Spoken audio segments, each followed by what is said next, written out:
प्यारे विद्यार्थियों, कोरोना महामारी काल में आप सभी स्वस्थ होंगे, ये मंगल कामना करते हैं।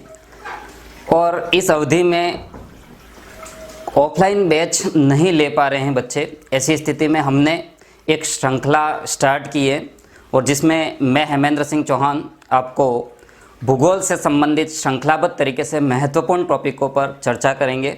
और आशा और अपेक्षा है कि ये क्लास आपके लिए बहुत ही महत्वपूर्ण और उपयोगी साबित होगी। इसके लिए हमसे जुड़े रहें। आज हम स्टार्ट कर रहे हैं राजस्थान भूगोल से और राजस्थान भूगोल के अंतर्गत सबसे पहला टॉपिक लेंगे राजस्थान का भौतिक विभाजन। यहाँ से हम स्टार्ट करेंगे और ये जो टॉपिक है संपूर्ण राजस्थान ज्योग्राफी का 25% कवर करता है। मैक्सिमम प्रश्न चाहे आप आरएस, पटवारी या संबंधित जितनी भी परीक्षाएं हैं उसके अंदर उठाकर देख लें तो मैक्सिमम प्रश्न यहाँ से आए, चाहे वो कथन कारण के हो चाहे सूचनात्मक तरीके से हो। तो हम भौतिक विभाजन देख रहे हैं। सबसे पहला टॉपिक राजस्थान का भौतिक विभाजन। सबसे पहले हमें देखना है कि भौतिक शब्द का क्या अर्थ होता है। भौतिक शब्द, भौतिक का मतलब होता है स्थल का रूप कैसा है, स्थल की आकृति कैसी है, कैसा फिजिकल स्ट्रक्चर है। और ऐसी स्थिति में क्या वो मैदान है, क्या वो मरुस्थल है, क्या स्थल भाग पहाड़ी हैं, क्या स्थल भाग की कोई और विशेषता है। इन सभी को लेकर सबसे पहला टॉपिक हम बात करते हैं भौतिक विभाजन। आप सभी ने राजस्थान का मैप देखा हुआ है। हम बात करेंगे राजस्थान के मैप पर कि राजस्थान के अंतर्गत हम देखें एक मोटे तौर पर कि राजस्थान की फिजिकल स्थिति कैसी है, राजस्थान का भौतिक स्ट्रक्चर कैसा है। तो ऐसी स्थिति में हम सभी जानते हैं कि सबसे पहले इसको लगभग दो भागों में बांटती हैं। कौन सी पर्वतमाला? अरावली पर्वतमाला। आपको बोलना भी है बीच में से, कौन सी पर्वतमाला? अरावली पर्वतमाला। तो अरावली पर्वतमाला राजस्थान को लगभग दो भागों में विभाजित करती है। तो भौतिक विभाजन के अंतर्गत हम जो वर्गीकरण करने जा रहे हैं और उस वर्गीकरण के अंतर्गत जो 4 प्रकार का वर्गीकरण हम करेंगे उसमें हमारा एक वर्गीकरण क्लियर होता है कि यहाँ का स्थल रूप कैसा है, पहाड़ी है। ये पूरा का पूरा मरुस्थली भाग है, राजस्थान के पश्चिम में है, इसलिए हम इसको पश्चिमी मरुस्थल लिखेंगे। अरावली से निकलने वाली नदियों ने यहाँ पर पूर्व की ओर मैदान बना दिया, इसलिए हम इसको पूर्वी मैदान कहते हैं। और ये पूरा का पूरा हाड़ौती या इसको दक्षिणी पूर्वी पठारी भूभाग कहते हैं। तो इस तरीके से साथियों राजस्थान के अंदर 4 प्रकार के भौतिक प्रदेश हमें एक दृष्टि में दिखाई देते हैं। मोटे तौर पर हम राजस्थान को कितने भागों में विभाजित करेंगे? 4 भागों में विभाजित करेंगे। सबसे पहला है पश्चिमी मरुस्थल। दूसरा आपके सामने है अरावली पर्वतमाला। बोर्ड पर देखते रहें आप और मैप का आकलन पूरी तरीके से करें। अरावली पर्वतमाला। इसके बाद हम थर्ड देखते हैं पूर्वी मैदान और पूर्वी मैदान के बाद हम देखते हैं दक्षिणी पूर्वी पठार। यह दक्षिणी पूर्वी पठार का प्रश्न अभी गत परीक्षाएं जो हुई थी एलडीसी उसमें पूछा गया था कि हम कौन से पठार को या कौन सी स्थिति को हाड़ौती का पठार कहते हैं। तो प्रश्न कहीं और से जाना ही नहीं है और हमारा प्रयास ये रहेगा 100% प्रश्न आपको इस श्रृंखला के अंदर मिले। तो इसलिए हम बात करते हैं वापस से पश्चिमी मरुस्थल की। सबसे पहले हमें बात करनी है कि ये कौन से भूभाग के अवशेष हैं। एक प्रश्न यह बनता है, एक प्रश्न हमेशा देखा गया है परीक्षाओं के अंदर, और किस भूभाग का अवशेष, इसका निर्माण कब हुआ, ऐसे कुछ प्रश्न पूछे जाते हैं। निर्माण कब हुआ या निर्माण कौन से काल में हुआ, उसके लिए एक छोटा सा सिद्धांत हमें ध्यान में लाना होगा। एक भूगोलवेत्ता थे वेगनर नाम के भूगोलवेत्ता, और उन भूगोलवेत्ताओं ने वेगनर नाम के भूगोलवेत्ता ने एक अध्ययन किया था और उस अध्ययन का नाम है महाद्वीपों का निर्माण या विस्थापन कैसे हुआ। ये बीच का भाग उन्होंने माना संपूर्ण पृथ्वी गोल है, पृथ्वी के चारों ओर ये जल भाग है, और बीच के भाग को उन्होंने स्थल कहा था। इस स्थल भाग का उन्होंने नाम दिया था पेंजिया। तो साथियों ये पेंजिया नाम दिया था और इस पेंजिया का विभाजन चंद्रमा और सूर्य के गुरुत्व बल के कारण हुआ, जो हमारे सिलेबस में नहीं है लेकिन जानकारी के लिए ज़रूरी है कि हम किसके अवशेष हैं इस रूप में पढ़ें। तो इस पेंजिया का विभाजन होता है कार्बोनिफेरस युग में, और कार्बोनिफेरस युग के अंतर्गत इसके विभाजन को हम दो भागों में बांटते हैं। एक विभाजन है उत्तर की ओर और एक विभाजन है दक्षिण की ओर। उत्तर का विभाजन, जो भाग स्थल का यहाँ उत्तर की ओर गया उसको अंगारा लैंड कहा, और जो दक्षिण की ओर गया उसको गोंडवाना कहा। अंगारा लैंड और गोंडवाना लैंड। इसके बाद ऐसी स्थिति में बीच में कोई जलीय भाग रह गए, छिछले सागर रह गए, और उन छिछले सागरों को टेथिस सागर की संज्ञा दी। किसने दी ये संज्ञा? वेगनर महोदय ने। तो ऐसी स्थिति में यह देखा गया कि संपूर्ण पृथ्वी पर जो पेंजिया था उसका विभाजन दो भागों में हुआ, और आज पृथ्वी पर जितने भी स्थल रूप हैं उसको अंगारा लैंड, गोंडवाना लैंड और टेथिस सागर के नाम से जाना जाता है। इसको लॉरेशिया भी पढ़ा जाता है, कहीं कहीं लॉरेशिया भी कहा जाता है। इसको अपन वर्ल्ड ज्योग्राफी में पढ़ेंगे तो विस्तृत आएगा लॉरेशिया। अब हमारे लिए यहाँ पर महत्वपूर्ण जानकारी ये है कि पश्चिमी मरुस्थल किसका अवशेष माना जाता है। अनगिनत बार आया हुआ प्रश्न है ये, टेथिस सागर का अवशेष। इसी क्रम में अरावली को किसका अवशेष माना जाता है? प्राचीनतम भूखंड है, और प्राचीनतम भूखंड किसको माना गया है? गोंडवाना लैंड को। तो गोंडवाना लैंड का अवशेष हो जाएगा राजस्थान में अरावली। फिर से देखें पूर्वी मैदान। पूर्वी मैदान में हम देखते हैं सांभर झील वगैरह, तो ये भी यहाँ पर भी कांतली नदी वगैरह। तो ऐसी स्थिति में ये भी किसका अवशेष है? टेथिस सागर का अवशेष है। और लास्ट भाग आता है दक्षिण पूर्वी पठार। तो इस दक्षिण पूर्वी पठार को कहें तो ये भी गोंडवाना लैंड का भाग माना जाता है। गोंडवाना लैंड के भाग बहुत कठोर भूभाग होते हैं, और टेथिस सागर पूरा का पूरा नवीनतम भू क्षेत्र कहा जाते हैं। हम बात करते हैं इसके निर्माण क्रम की। राजस्थान से तैयारी करने वाले सभी बच्चों के मुंह पे एक शब्द होता है प्री कैम्ब्रियन युग। वो होता है किसको लेकर? अरावली को लेकर। तो अरावली का उद्गम आप सभी जानते हैं, प्री कैम्ब्रियन युग, आद्य महाजीवी कल्प, लगभग 65 करोड़ वर्ष पहले। इसका उद्गम कई परीक्षाओं में पूछा भी जा चुका है और लगातार पूछा जा रहा है। तो अरावली का उद्गम हम सभी जानते हैं प्री कैम्ब्रियन युग में, किंतु यहाँ पर भी हमें देखना है इसका उद्गम कब हुआ और इसका उद्गम भी कब हुआ। तो ऐसी स्थिति के लिए हम बात करते हैं कि सबसे पहले इनका उद्गम क्रम क्या है। इनके उद्गम क्रम की बात करें तो हम सबसे पहले यहाँ बात करते हैं प्री कैम्ब्रियन युग। सबसे पुराना भूभाग राजस्थान का है, या सर्वप्रथम बना जो है वो है कौन सा? अरावली पर्वतमाला। सेकंड जो बना है वो है क्रिटेशियस युग में। क्रिटेशियस युग में साथियों यहाँ पर ज्वालामुखी निर्मित भूभाग का निर्माण हुआ था, और ऐसी स्थिति में संपूर्ण प्रायद्वीपीय पठार का निर्माण होता है भारत में, और उस प्रायद्वीपीय पठार का हिस्सा माना जाता है दक्षिण पूर्वी पठार। हम उसके अंदर जाके बात करेंगे।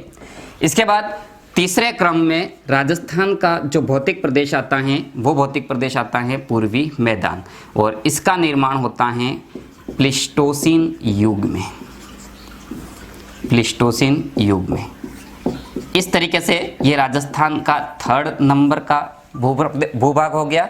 और अंतिम रूप से ये प्रश्न बड़े बड़े एग्जामों में ये प्रश्न पूछा जा रहा है आजकल, और सबसे नया ट्रेंड बन रहा है। तो सबसे बाद में प्लीस्टोसीन युग के अंत में किसका निर्माण होता है? पश्चिमी मरुस्थल का। तो यहाँ से साथियों एक प्रश्न बनता है हमारा कि राजस्थान के भौतिक प्रदेशों का निर्माण क्रम के आधार पर जमाइए या सुव्यवस्थित कीजिए। तो ऐसी स्थिति में आप करेंगे सबसे पहले अरावली, अरावली के बाद दक्षिणी पूर्वी पठार, इसके बाद हम पूर्वी मैदान, और फिर नवीनतम भूभाग हम कहेंगे पश्चिमी मरुस्थल को। तो इस तरीके से हमने अब तक देखा कि राजस्थान को 4 भौतिक प्रदेशों में बांटा गया है। चारों भौतिक प्रदेश टेथिस सागर और गोंडवाना लैंड के अवशेष हैं, और इनका निर्माण युग और निर्माण क्रम ये दोनों चीज़ें हमने देख ली। तो इस तरीके से हम भौतिक प्रदेश में पहला ही ज्ञान ये रखें ऊपरी कि कौन सा कब इसका निर्माण हुआ। अब हम पर्टिकुलरली एक टॉपिक को लेंगे और उस पर बहुत ज़्यादा पोस्टमार्टम करेंगे, ज़्यादा अध्ययन करेंगे इसका।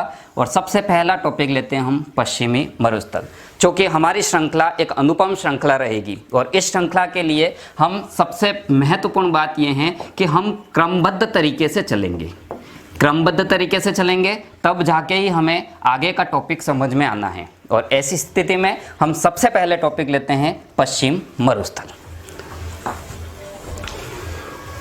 यहाँ पर आपको संपूर्ण जानकारी समझ में आ गई होगी। सबसे पहला टॉपिक आज का रहेगा अपना पश्चिमी मरुस्थल।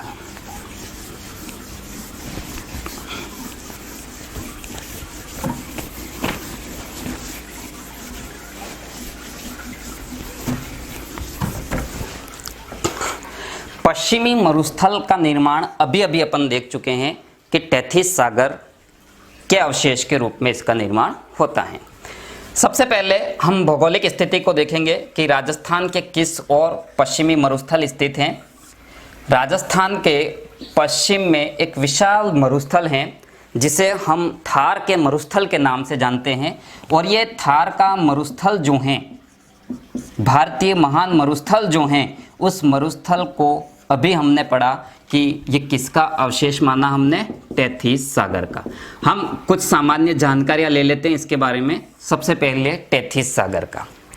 साथियों, हम बार बार कहते रहे हैं और फिर से मैं एक बार कहूँगा कि जो पेपर होता है उस पेपर के अंतर्गत आज जो देखा जा रहा है कि सूचनाएं केवल 10% पूछी जाती है, 90% पेपर जो होता है वो अवधारणात्मक होता है और हम उसी चीज़ को लेकर चल रहे हैं। इसलिए हमें दोनों पोर्शन ध्यान में रखने हैं, लेकिन सबसे ज़्यादा ध्यान हमें देना है अवधारणाओं पर।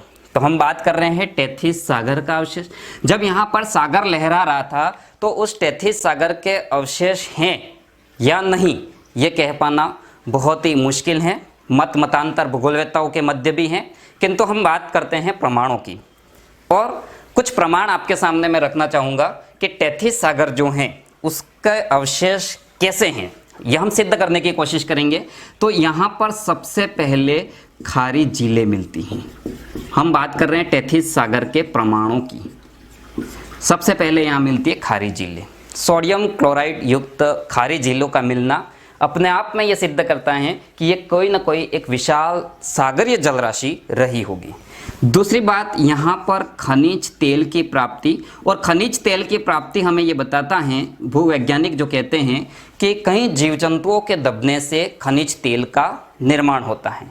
तो ऐसी स्थिति में जलीय जीवों के दबने से आज बाड़मेर जिला हम सभी जानते हैं विश्व के नक्शे पर एक केंद्र बिंदु के रूप में उभरा है। और वो इसीलिए हैं क्योंकि वहाँ पर खनिज तेल की प्राप्ति हो रही है। तो ये खनिज तेल भी कहीं ना कहीं हमें देख रहा है। बॉम्बे हाई देख लो आप, गुजरात का आप तटीय क्षेत्र देख लीजिए, खाड़ी देश देख लीजिए, सभी की सभी जगह ऐसी जगह पर पेट्रोलियम की प्राप्ति हो रही है जो कहीं ना कहीं सागरीय अवशेष या सागरों के अंदर स्थित हैं। तो ये भी टेथिस सागर के निर्माण के अंदर हमें ठोस प्रमाण की उपलब्धि देता है या ठोस प्रमाण का सबूत देता है।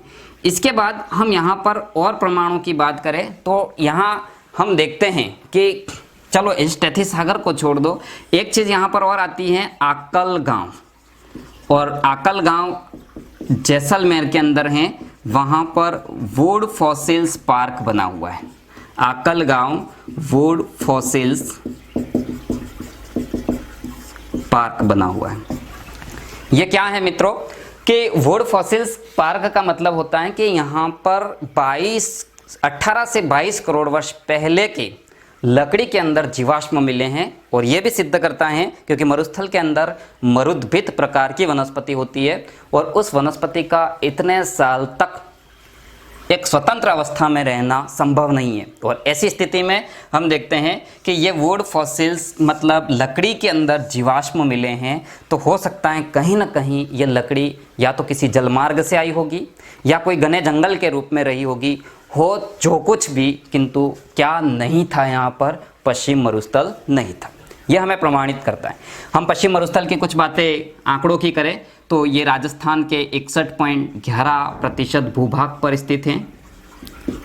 यहाँ राजस्थान की सर्वाधिक जनसंख्या निवास करती हैं और संपूर्ण वर्ल्ड में सबसे ज़्यादा निवासित मरुस्थल या सर्वाधिक घनत्व वाला मरुस्थल, जनघनत्व वाला मरुस्थल कौन सा होगा? हमारा थार का मरुस्थल। आप सभी देखेंगे राजस्थान के भौतिक प्रदेशों में पूर्वी मैदान में भी यहाँ तक कि 39% जनसंख्या है, जबकि पश्चिमी मरुस्थल में 40% जनसंख्या है। ये भी एक प्रश्न हमें ध्यान रखना होगा कि सर्वाधिक जनसंख्या राजस्थान के पश्चिमी मरुस्थल प्रदेश में पाई जाती हैं। इस पश्चिमी मरुस्थल में टोटल 12 जिले हैं और हम इस तरीके से कौन सा जिला है और कौन सा जिला नहीं है ऐसे प्रश्नों को हालांकि हम बता देंगे, लेकिन जो पैटर्न वर्तमान में चल रहा है उससे हम लगातार जुड़े हुए हैं और हमें पता है कि किस दिशा में पेपर आना है या आ सकता है। और ऐसी स्थिति में हम वही चीज़ें आपको बताएंगे जो महत्वपूर्ण हैं, आपको कम समय के अंदर मैक्सिमम जानकारी मिले और लक्ष्य तक आपको पहुंचा सके। तो हम उसी व्यू को लेकर चल रहे हैं, इसलिए हमको अभी ये ध्यान रखना है कि पश्चिमी मरुस्थल में टोटल 12 जिले हैं। अब हमें देखना है कि सबसे पहले इसका वर्गीकरण, पश्चिमी मरुस्थल का वर्गीकरण। तो हमारा आज का टॉपिक ही मेन टॉपिक है पश्चिमी मरुस्थल का वर्गीकरण। इसका वर्गीकरण साथियों हम 2 भागों में करेंगे। ये पूरा का पूरा पश्चिमी मरुस्थल आपको दिख रहा है। इस पूरे पश्चिमी मरुस्थल को हम 2 भागों में बांटते हैं और 2 भागों में बांटने का जो आधार है वो है 25 सेंटीमीटर वर्षा रेखा। कहने का तात्पर्य ये हुआ कि अरावली से जैसे जैसे पश्चिम की ओर जाते हैं वर्षा की मात्रा कम हो जाती है और जैसे जैसे वर्षा की मात्रा कम होगी शुष्कता बढ़ेगी। तो कहने का तात्पर्य यह हुआ कि शुष्कता के आधार पर कहो चाहे वर्षा के आधार पर कहो, हम इस पश्चिमी मरुस्थल को 2 भागों में बांटते हैं, एक शुष्क मरुस्थल और दूसरा अर्ध शुष्क मरुस्थल। और इसके बांटने का जो आधार दिया गया है वो प्रश्न भी कई बार आरपीएससी तक के एग्जामों में पूछ लिया गया है। हमें ध्यान रखना है कि पश्चिमी मरुस्थल का पहला वर्गीकरण हम किस आधार पर करते हैं? 25 सेंटीमीटर वर्षा रेखा के आधार पर। एक हो गया शुष्क मरुस्थल और एक हो गया अर्ध शुष्क मरुस्थल।